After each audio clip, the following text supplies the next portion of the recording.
John 7:51.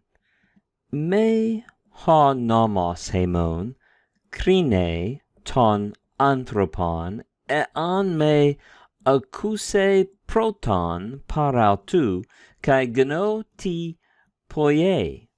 Here Nicodemus asked the other Pharisees a searching question, as they were so quick to condemn Jesus, and he's asking a rhetorical question that begins with "may," and quite clearly from the context, he's expecting the answer to be no, of course this doesn't happen. He says, does our law judge, and in the context here condemn, maybe judge condemningly, does our law condemn the man?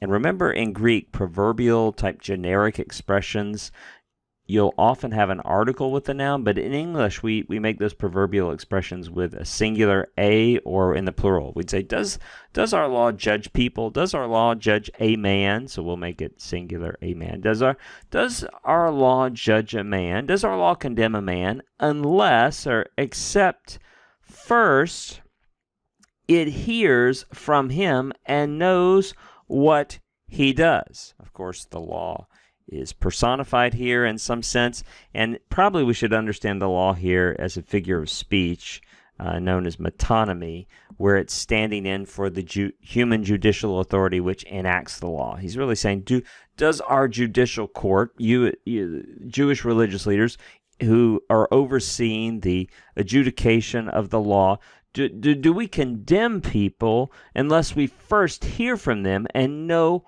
what they're doing, is the idea.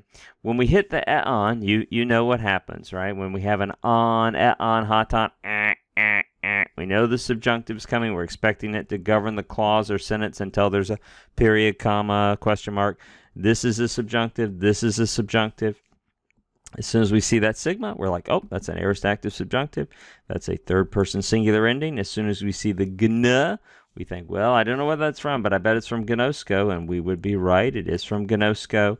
And this also, though the ending is a little bit strange, it is also a third-person singular. It's a little bit unusual, that ending. But so both of those are aorist active subjunctives, aorist active subjunctive, both being third-person singular.